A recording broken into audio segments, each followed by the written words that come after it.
el estímulo al nodo AB, va a avanzar hacia el haz de His, que se va a dividir en derecho e izquierdo, permitiendo la contracción total de los ventrículos. Hablando en cuanto a algo de fisiología aplicada al corazón, tenemos que conocer que el potencial de acción del nivel cardíaco es de 105 milivoltios, ya que su estado de reposo es de aproximadamente menos 85 milivoltios, y pues este potencial de acción de descarga va a llegar hasta un positivo de más 20. Es importante conocer que el potencial de acción cardíaco nos va a presentar una meseta, y esto va a hacer que la contracción ventricular llegue a durar hasta 15 veces más que a nivel esquelético, no, permitiendo pues que pueda responder a estímulos de forma más pronunciada y que pueda mantener el gasto cardíaco en un corazón sano. Esta meseta, a diferencia del músculo esquelético, está dado por los canales rápidos de sodio, que pues son iguales que a nivel esquelético, pero aparte de estos se van a agregar los canales lentos de calcio, que son los principales causantes de esta meseta, además de que tienen una permeabilidad al potasio disminuida.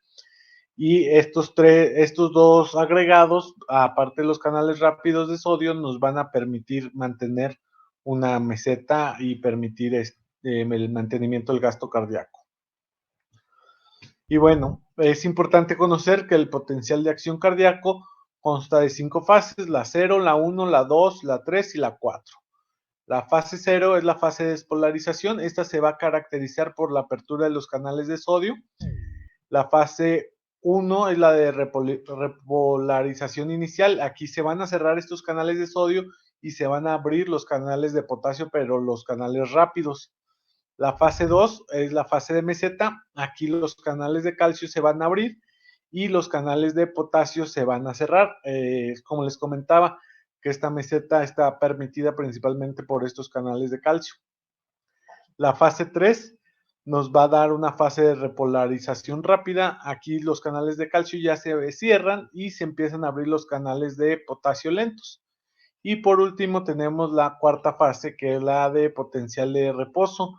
Aquí el reposo se va a mantener a menos 90, menos 85, dependiendo de la literatura, en reposo para estar listos para la siguiente apertura de los canales de sodio y empezar otra vez con la fase 0, que sería la despolarización.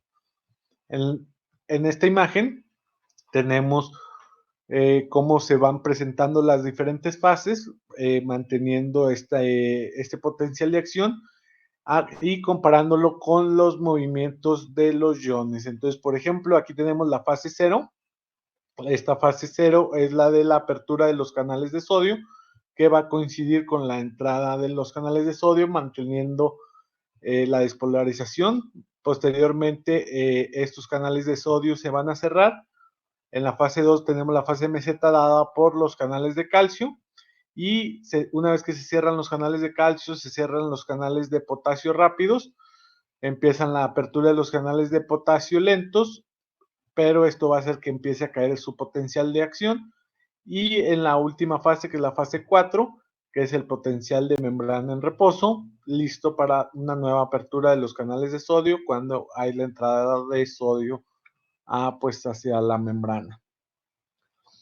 Estos iones son muy importantes debido a que alteraciones en la cantidad de los iones van a hacer que pueda llegar a haber cambios, pues sí, en el corazón. El potasio, un exceso de nos va a hacer que, pues, obviamente disminuye el potencial de membrana y el corazón se torne, se conoce coloquialmente como más flácido, causando una disminución en la frecuencia cardíaca, una disminución en el gasto cardíaco, que la contracción sea menos intensa y puede llegar a provocar bloqueos AB. Pues obviamente, como conocemos, las alteraciones en los niveles de potasio pueden terminar en un infarto.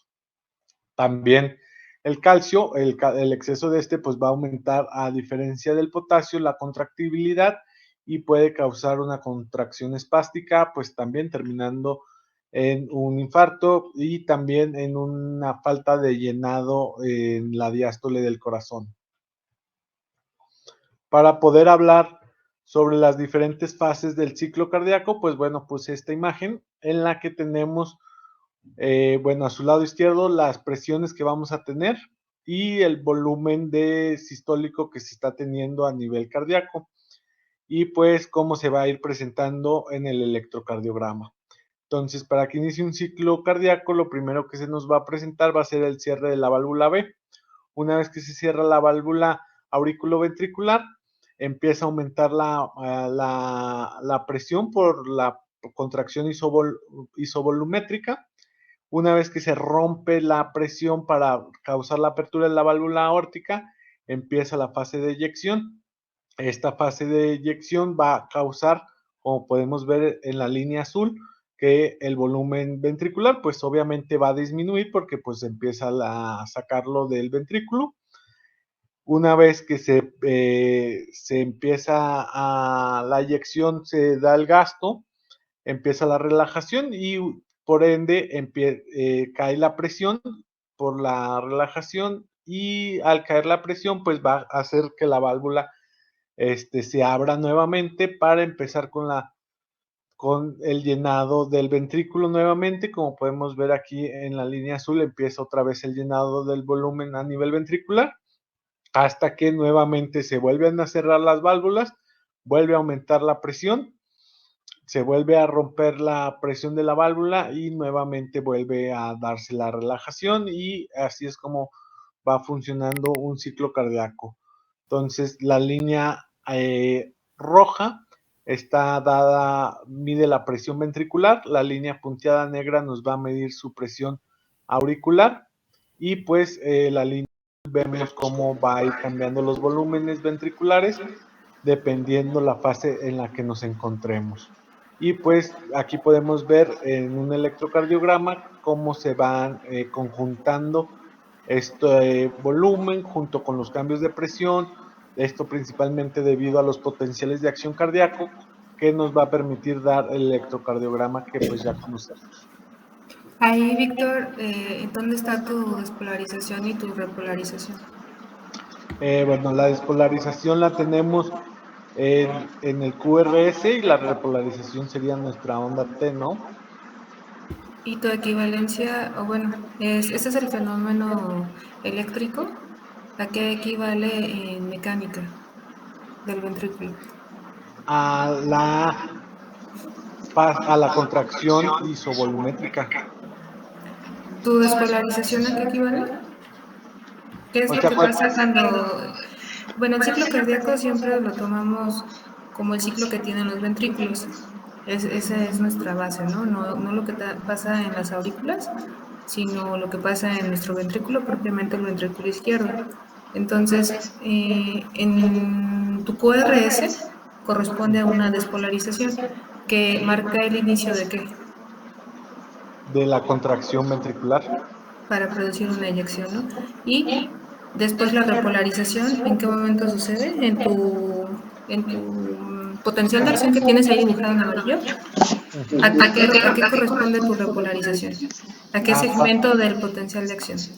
Cuando empieza la relajación isovolumétrica. Pero corresponde a tu onda T, ¿no? Bueno, a tu segmento QT y a tu onda T. Ahí estamos hablando ya de la repolarización, que va a terminar la repolarización cuando qué, en mecánica. Cuando la presión ventricular iguala a la presión auricular, ¿no? Cuando termina de relajarse tu ventrículo izquierdo. No. Ajá, o sea, ya tienes el ventrículo izquierdo lleno, por eso los canales iónicos que están funcionando no se abren todos al mismo tiempo, ni permanecen abiertos de manera sostenida al mismo tiempo. Ajá. Entonces, para que ocurra tu repolarización, es cuando vuelves valga la redundancia, cuando regresas a un potencial de membrana para tener una célula, sí, un miocito excitable para volver a contraer este ventrículo. Ajá. Sí. ¿Sí o queda alguna duda? O sea, tienes que saber, sí, lo que pasa, ese potencial de acción que tú tienes es en una fibra de Purkinje. porque finalmente las fibras de Purkinje son las que están llegando a tus miocitos, ¿no? Miocardiocitos de tu ventrículo izquierdo, que necesitan contraerse para poder eyectar durante la despolarización y posteriormente regresar a un potencial de membrana una vez que están llenos, que está lleno la cavidad del ventrículo izquierdo. ¿Sale? Sí. Entonces todo tu ciclo cardíaco va a ser totalmente viendo tu ventrículo izquierdo y estos van a estar marcados por la apertura y el cierre de tus válvulas sigmoideas. Ajá. Digo, de tus válvulas auriculoventriculares. Ajá. ¿Sabes? Sí, o sea, aquí es donde empieza el aumento de la presión y por eso pues causa la fase de eyección, ¿verdad? Ese aumento de la presión se da porque hubo un cambio en el potencial de membrana. Ajá, si tu potencial de membrana no cambia, no va a haber ningún movimiento de sangre. Sin embargo, se despolariza y empieza la contracción. Por eso necesitamos tanto el sodio, el calcio, el potasio, etc. Ajá. Okay. Y luego hay que regresar al potencial de membrana negativo para reiniciar un ciclo. El corazón vacío no se va a contraer. Ajá. Tiene que estar lleno para que pueda contraerse. Si no, hay un fenómeno ahí que suceda, ¿no? Pero bueno, el chiste es que tu potencial de acción va a ser viendo a tu ventrículo izquierdo. La despolarización va a marcar el inicio de la eyección y va a terminar una vez que está relajado y lleno, para iniciar una nueva contracción. Okay. Todo esto solamente viendo el ventrículo izquierdo. Y ahí veo que tienes también tienes la de la presión venosa. A ver, es presión auricular, ¿no? No, la línea punteada es la presión auricular. Que también tiene que... Bueno, eso más adelante. Ok, sigue, adelante. Ok. Bueno, en cuanto al gasto cardíaco, debemos de conocer que nuestro gasto va de aproximadamente 4 a 6 litros por minuto. El gasto está dado por el retorno venoso y nuestra frecuencia cardíaca. Es importante conocer que en un corazón sano el retorno venoso no suele ser un problema per se, porque esto es debido al mecanismo de Frank Starling, que cuanto mayor va a ser nuestro retorno venoso, mayor será la fuerza de contracción del corazón, permitiéndonos mantener nuestro gasto cardíaco sin problemas. Entonces, esto, en otras palabras, se dice que no importa cuánta sangre venosa llegue al corazón, el corazón va a permitir expulsar todo este volumen, siempre y cuando, por obvias razones, pues el corazón sea un corazón sano. No, el mecanismo de Frank Starling va a estar dado por la distensión o dilatación de tus miocardiocitos. ¿En dónde? ¿En la aurícula o en tu ventrículo? En el ventrículo, ¿no? Ajá. Entonces, esta dilatación va a estar dada por dos cosas, tanto el volumen que llegue como la elasticidad de tu ventrículo izquierdo. No es lo mismo que intentes meter en un corazón relajado, no sé, 90 mililitros a 10 mililitros.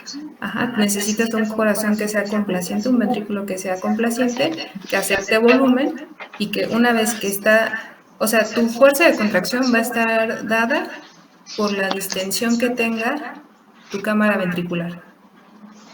Ajá, si tienes una gran distensión, que no esté en un corazón dilatado, sino en un corazón normal, esto va a determinar la fuerza de eyección sistémica. Ajá.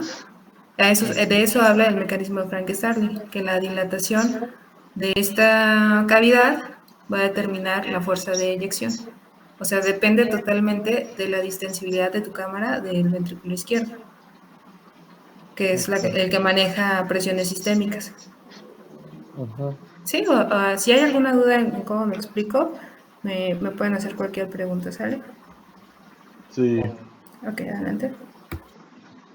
Y bueno, pues ya para terminar, tenemos que conocer que nuestro corazón está inervado pues a nivel de sistema simpático y parasimpático, y que esto nos va a permitir mantener o disminuir la frecuencia cardíaca. como sabemos, pues el sistema nervioso simpático está dado, nos permite el aumento de la frecuencia cardíaca y de la fuerza de la contracción cardíaca, a diferencia del parasimpático, que nos va a disminuir la frecuencia cardíaca, pero disminuye la frecuencia cardíaca y disminuye, pero solamente ligeramente, la contracción cardíaca.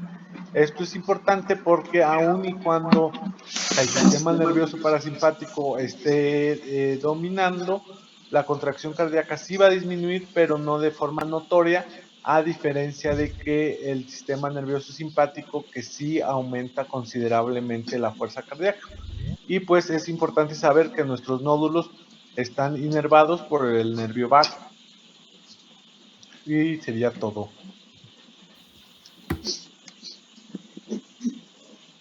¿Alguien más va a dar alguna explicación sobre anatomía? Según yo, no, doctora. Ok.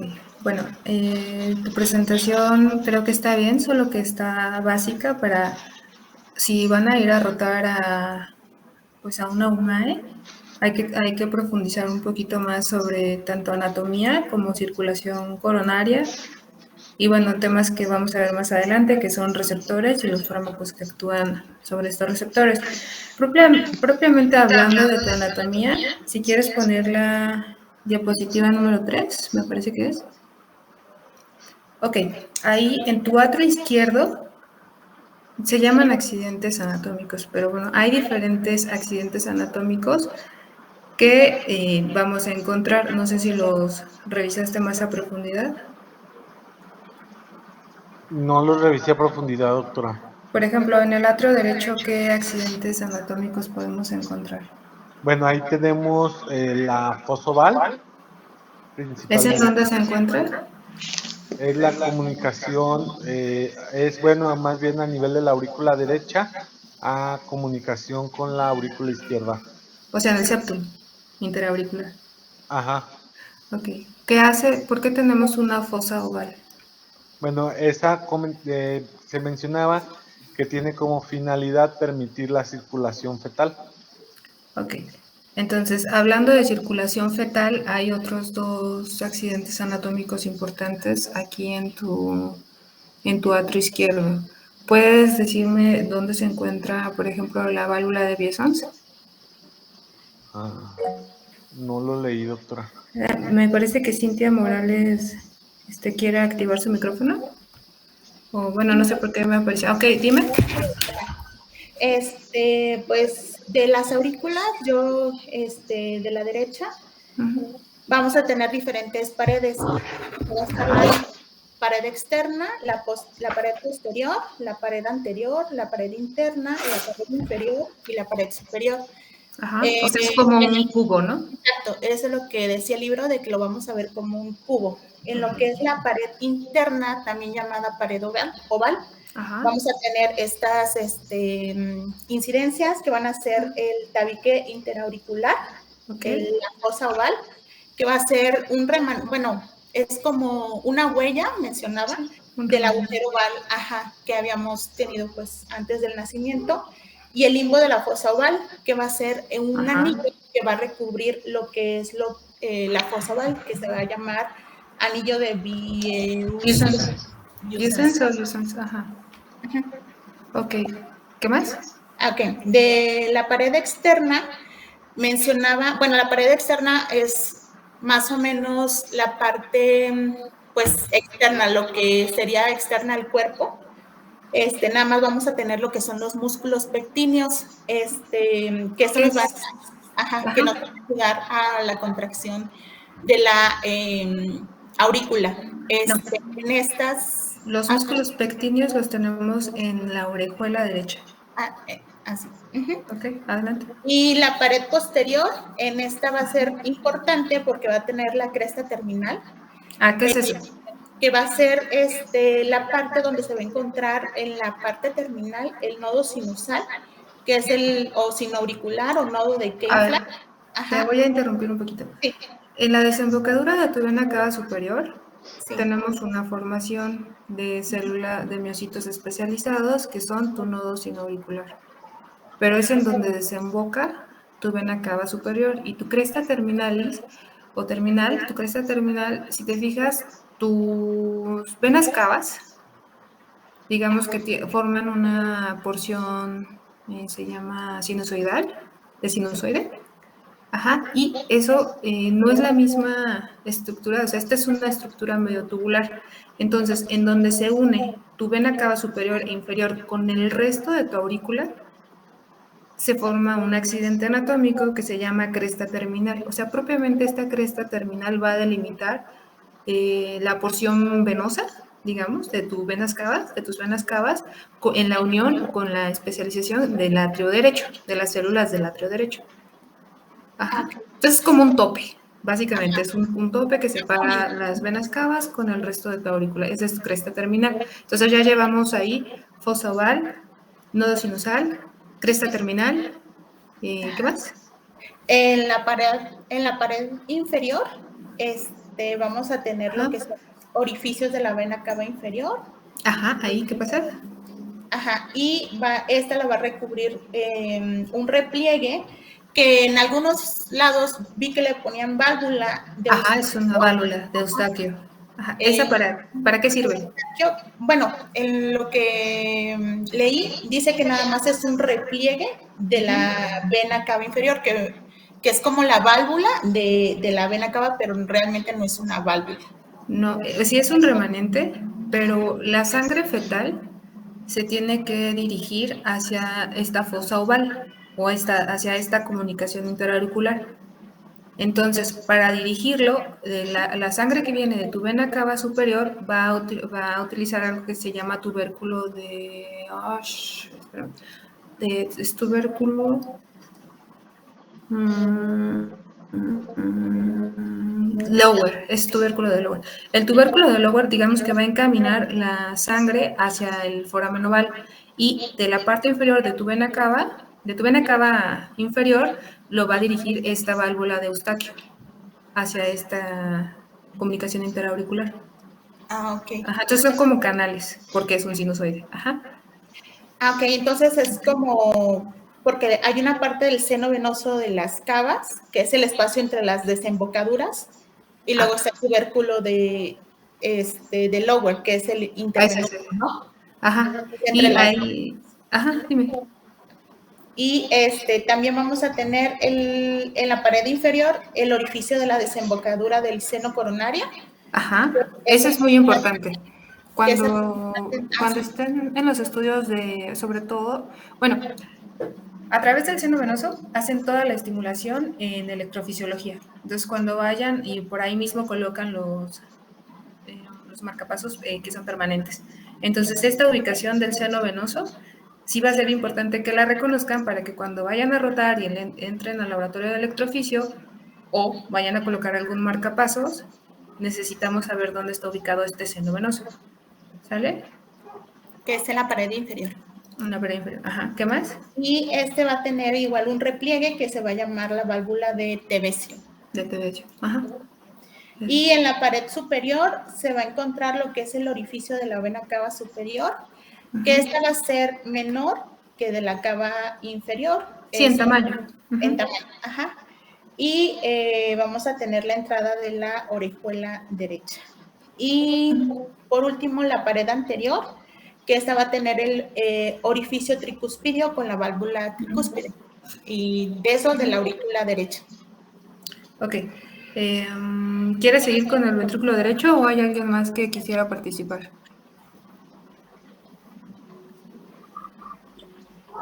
A ver, si no, ahorita lo escogemos. Si quieren, puedo seguir o como sea. A ver, si ahorita nadie se avienta al matadero, sigues tú.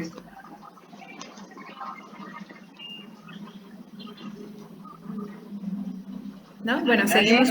Cintia, ¿verdad? Sí, doctora. Ok, Cintia, sigue con el ventrículo derecho. Del ventrículo derecho, mencionaba de que van a tener paredes, van a ser menos gruesas que las del ventrículo izquierdo y va a tener una cavidad más amplia que la izquierda. En esta va a tener una cresta supraventricular que va a separar con un el cono arterioso. O sea, menciona de que el cono arterioso va a ser igual y de la misma, o sea, va a formar parte del ventrículo, pero va a haber una estructura que lo va a dividir. Y esta va a ser la cresta. Ajá. Este cono arterioso se encuentra en medio de qué? Del ventrículo y de la arteria pulmonar. De tus dos anillos. En el ventrículo derecho tenemos el anillo tricuspidio y el anillo de la arteria pulmonar. Ajá. En medio tenemos ese cono arterioso y ahí está tu cresta superior. Ok. Y mencionaba de que la parte interior de esta se va a llamar el infundíbulo. Bueno. Sí. No, haz de cuenta que tienes tu válvula pulmonar, pero hay un estrechamiento. En la cavidad del ventrículo derecho tiene una forma de V. Ajá. Digamos que la patita que va hacia la arteria pulmonar tiene un adelgazamiento o estrechamiento y esa porción se llama infundíbulo. Eso es muy importante, sobre todo en la tetralogía de Fallot. ¿Ok?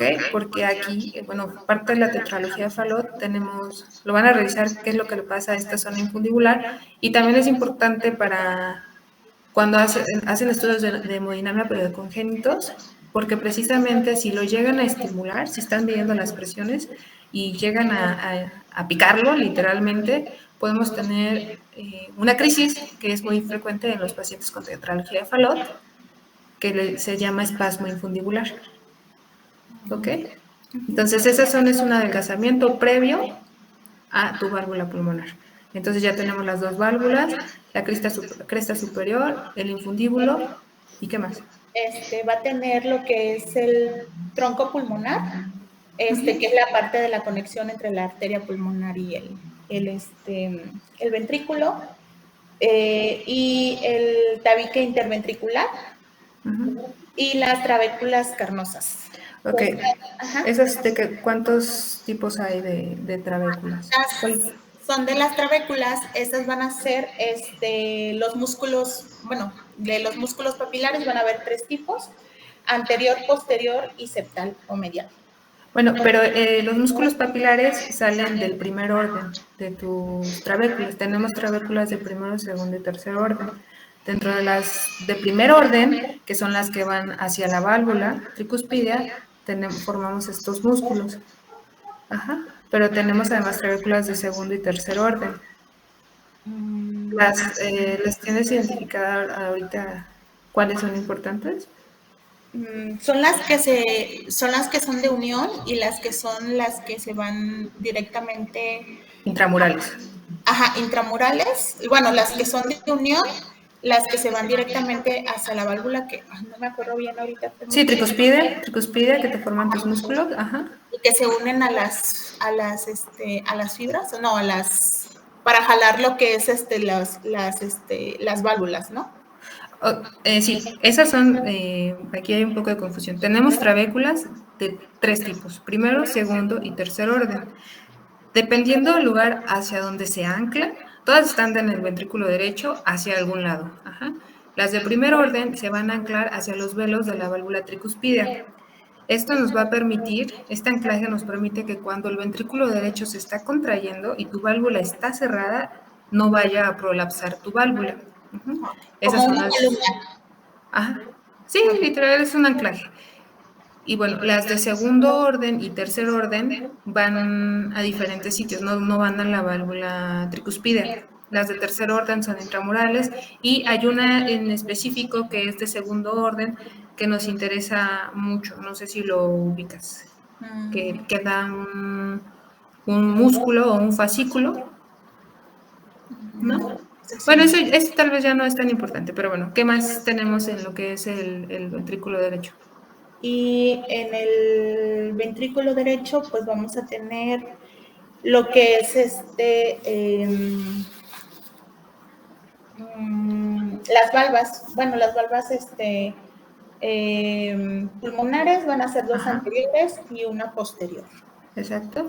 Ajá. Y estas valvas tienen una forma parecida a las de la válvula aórtica, pero en su conformación tienen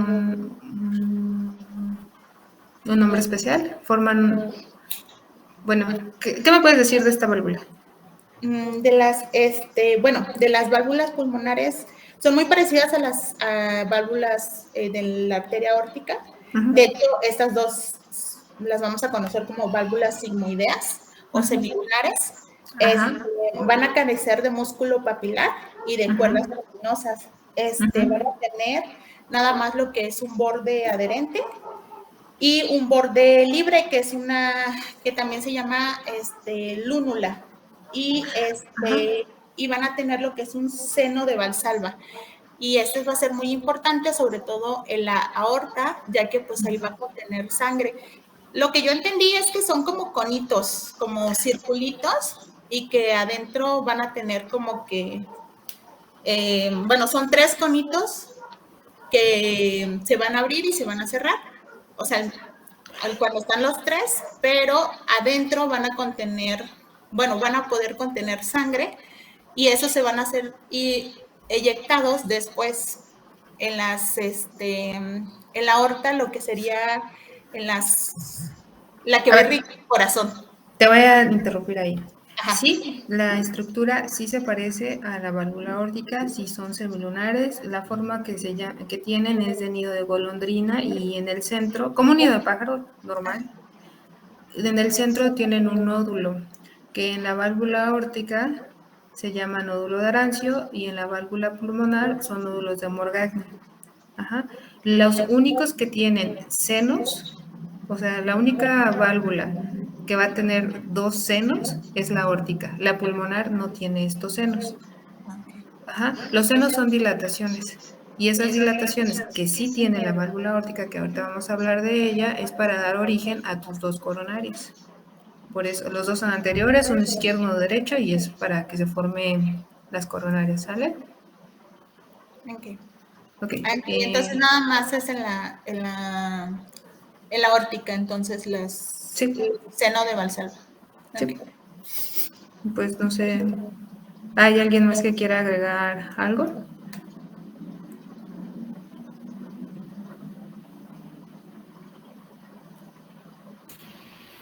¿No? Bueno, nada más ¿Quién habla? Como yo, Otoniel. Otoniel. Ok. Nada más como eso, el punto que han tocado de la válvula aórtica, pues esa referencia anatómica de los senos meramente es para tener la explicación fisiológica de cómo es que se irriga el corazón. Entonces, prácticamente al cerrarse y la sangre, digamos que caer, lo que hace es que prácticamente se rellenan esos senos y después se van al origen de las arterias coronarias.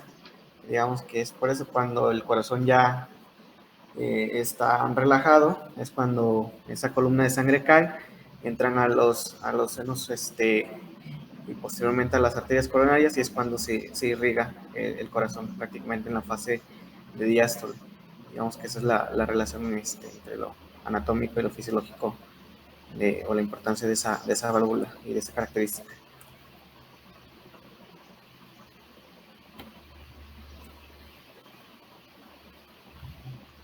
No se escucha, doctora. Ahorita que vayamos a hablar sobre las coronarias, volvemos contigo, Toniel. Por lo mientras, tengo aquí de participantes a Azalia. ¿Sí está presente? Ok. Azalia, ¿me puedes hablar sobre los accidentes anatómicos del atrio izquierdo? Bueno, pues en la aurícula izquierda tenemos los orificios de las venas pulmonares. Tenemos 2 orificios derechos y 2 orificios izquierdos. Y espérame.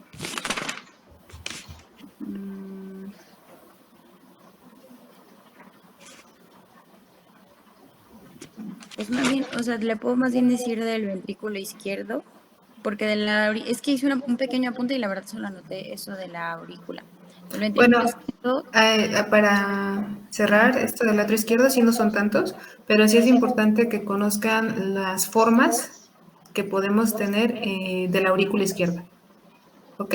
Nada más que sepan en porcentaje cuáles tienen forma de ala de pollo, cuál es forma de coliflor, etcétera, ¿sale?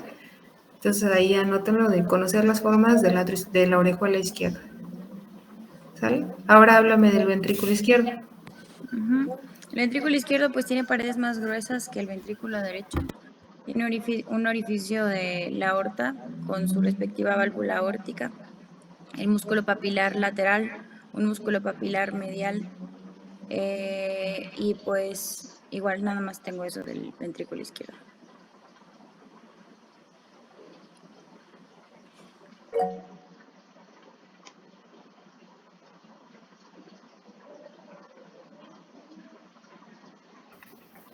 Yo, ¿sí me escuchó?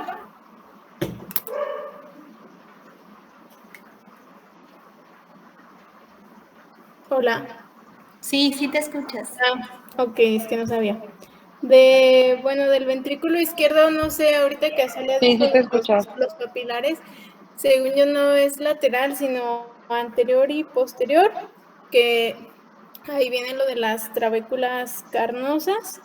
Y bueno, también comentar que el ventrículo izquierdo maneja presiones y del ventrículo derecho lo que maneja son volúmenes. También pues el ventrículo izquierdo tiene el agujero AB izquierdo que se caracteriza por la válvula mitral y también tiene un tracto de salida que es el vestíbulo aórtico. ¿Qué más?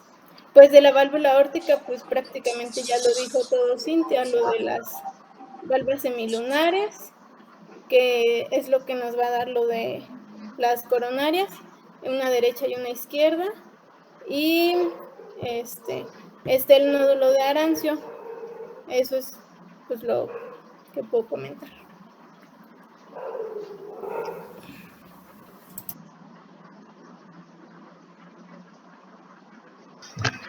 Creo que está en mute su micrófono, doctora. Sí, no se escucha, doctora. Ay, sí, perdón, es que mi bebé hace ruido y lo apago.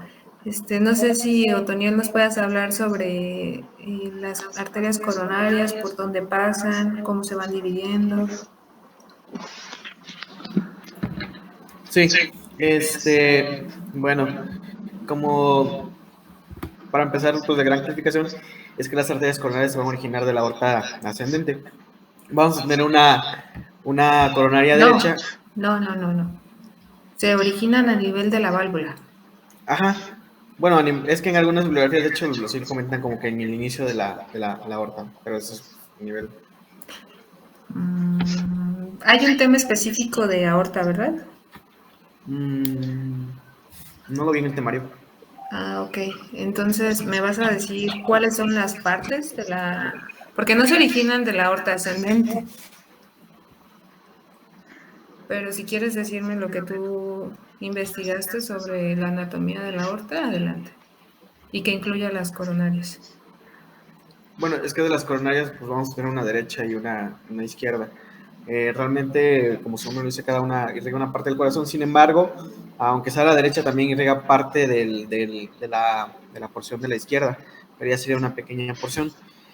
Van a tener, pues ramas. Realmente las ramas que van a tener, va a tener la arteria auricular derecha, que es la anterior. Esa normalmente la vamos a realizar entre la orejuela. Y normalmente de ella pues se va a dar una rama que va para el nódulo sinusal. Ajá, casi siempre, ¿no?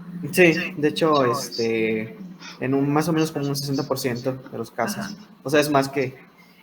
Y la aurícula intermedia, pues que irriga la cara posterior de la aurícula derecha. Después, va a tener que... hay una arteria que es la arteria magna, me parece. ¿Esa de dónde es rama? Primero tenemos el tronco, ¿no? Sí. Y el tronco se divide. Uh-huh. ¿En Pero qué se esa no... divide? Bueno, yo no recuerdo cómo se divide el Ok, tronco. no te preocupes. ¿Dubia está presente? Sí, ¿Me puedes hablar sobre las arterias coronarias? sí, pues como bien había dicho Tony, yo también había revisado que pues es como tal rama de la aorta ascendente, pero nace del seno coronario anterior o el seno de Valsalva. y después de que nacen de aquí, se van a dirigir de manera anterior hacia el surco auriculoventricular derecho hasta llegar al, ¿cómo se llama? A la punta del corazón o Apex. al apex. Y dentro de sus ramas, pues tenemos ramas colaterales y ramas terminales. Dentro de las ramas colaterales, yo leí que tenemos ramas vasculares, la arteria auricular derecha anterior, la intermedia y la magna o la arteria de Cugué, que también se llama así, me parece. Esas son las auriculares. Dentro de las colaterales se dividen en auriculares y ventriculares. Las que acabo de mencionar son las auriculares. Y las ventriculares, estas se describen que son un poquito más grandes o más voluminosas, y entre ellas están las ventriculares anteriores y la rama marginal derecha. Y dentro de las ramas terminales encontré que está la arteria interventricular posterior y los ramos ventriculares izquierdos. ¿Y sobre la coronaria izquierda? Rasgos. Y sobre la coronaria izquierda también tenemos esa pues van a ser del seno coronario o de Valsalva también como conocido izquierdo. Esta viene esta dicen que sí viene de la arteria de la aorta y del tronco pulmonar. Que más tiene igual ramas colaterales y terminales. Dentro de las colaterales tenemos que puse aquí las ramas vasculares para la pared de la aorta y del tronco pulmonar, y las auriculares que van a irrigar a la aurícula izquierda. Mientras que las ramas terminales, pues tenemos la interventricular anterior, o bien conocida como descendente anterior. ¿Es correcto? ¿Qué más? ¿Qué más? ¿Y de dónde nace la circunfleja o a dónde va? La circunfleja es igual una rama colateral, pero es es que creo que es terminal, o sea, va dentro de las terminales, pero a su vez es una colateral de la terminal. Es que eso está, bueno, la verdad es que sí no, está un poquito confuso, pero la mencionan como que es una colateral de la coronaria izquierda. Esa, ajá. Ahora vamos a interrumpirte para que intervengas, Alia. Sí. Gracias. Bueno, pues en general, o sea, haciendo como un resumen de todo, es las coronarias, tenemos una coronaria derecha y una coronaria izquierda que salen del seno coronario derecho e izquierdo. La coronaria derecha pues nos va a dar la arteria del nodo sinusal, la arteria marginal derecha y la descendente posterior. La descendente, sabemos ya que si la derecha en el 1,85% pues dará la dominancia y es la que está dada si nace de la coronaria derecha. En cuanto a la ¿Qué? ¿Si nace izquierda, qué? Si nace la arteria del nodo sinusal. Entonces se llama dominancia derecha, ¿no? Y es derecha. Ok. Y en un 15% se dice que la circunfleja puede dar el nodo sinusal y ser una dominancia izquierda. Exacto. En cuanto a la arteria coronaria izquierda, tenemos que se divide en una arteria circunfleja y una arteria descendente anterior. Alto, primero tiene un tronco. Porque luego en cardio van a ver que dicen, ese tiene tronco, ¿no? En realidad se refiere a que hay una placa de ateroma en el tronco y es muy grave. Ajá. Pero entonces tiene un tronco que se va a dividir en dos. ¿Qué son? El tronco se divide en la arteria circunfleja y la arteria descendente anterior. La circunfleja va a darnos las arterias diagonales y las arterias septales, y la descendente anterior las arterias marginales. En cuanto a la circunfleja, ¿quién te da la marginal, perdón? ¿No te escuché? La descendente anterior. No, la circunfleja. La marginal la da la circunfleja. Pero también hay otra marginal de la descendente anterior, ¿no?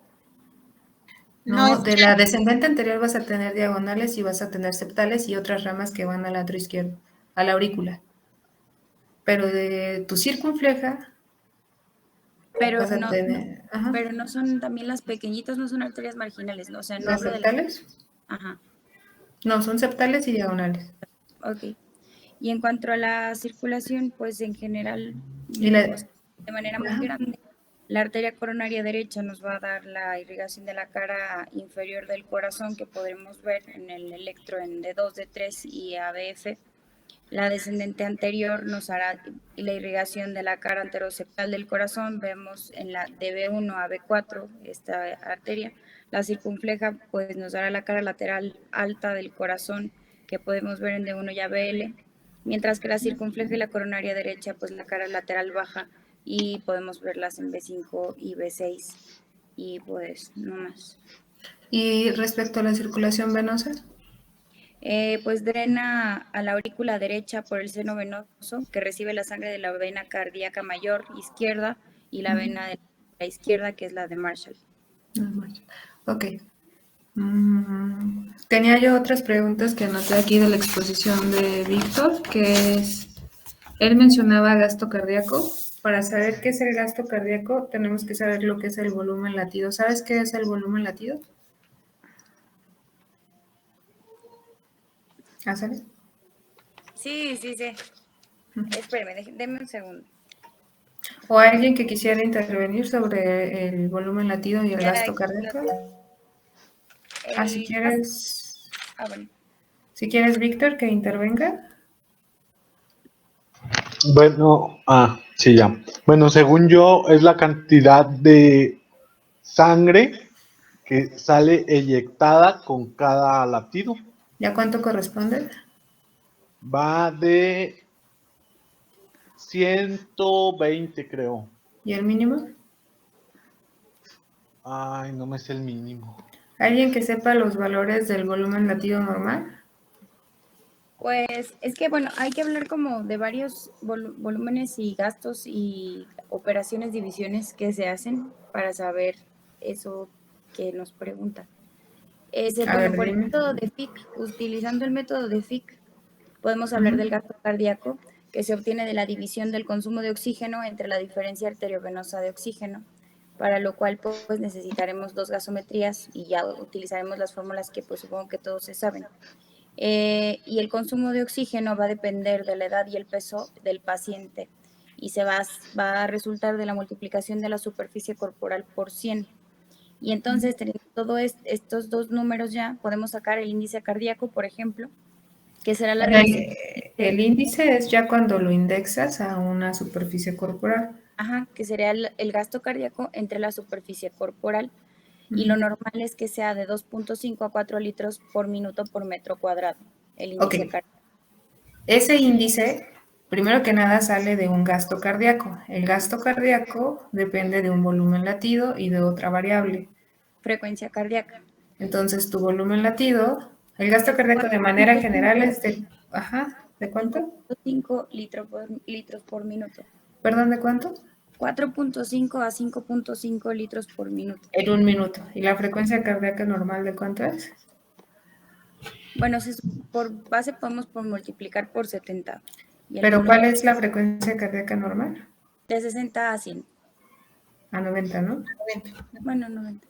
Ok, entonces, para que salga ese 4.5 y tu frecuencia cardíaca que tú vas a usar es de 70, ¿cuánto es tu volumen latido normal? 70. ¿70 qué? Mililitros. O sea, 71 ya no es normal.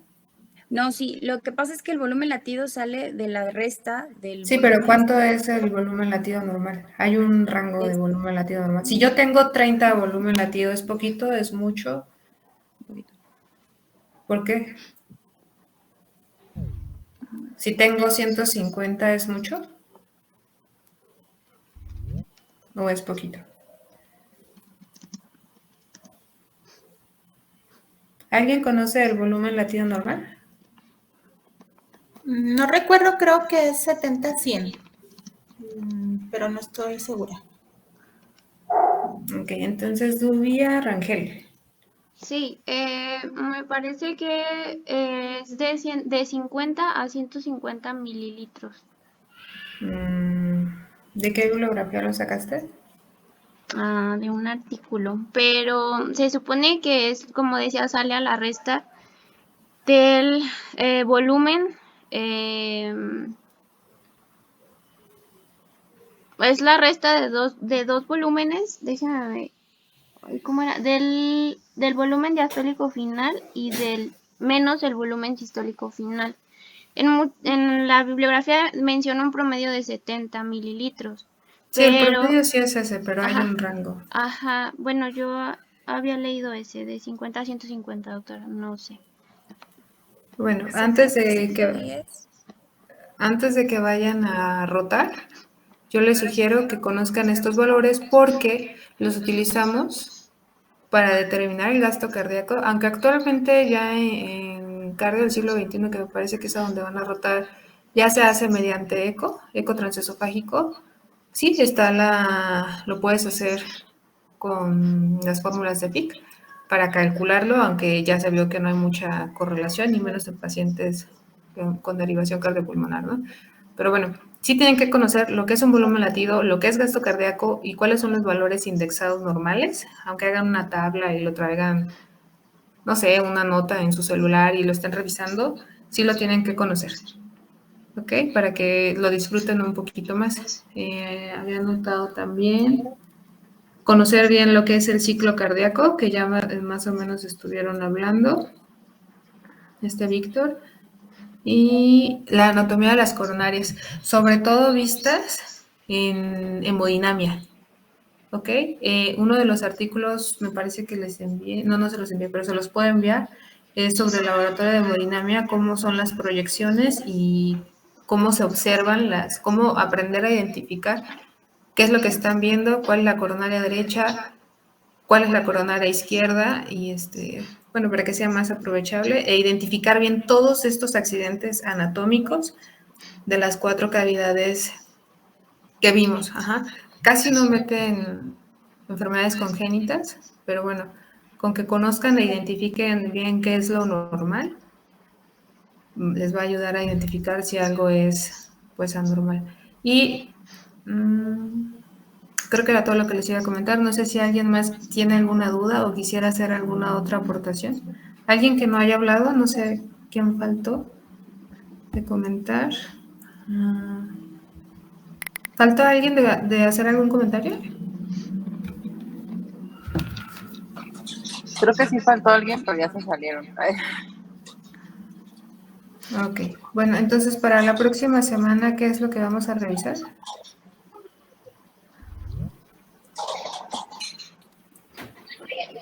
Es valoración.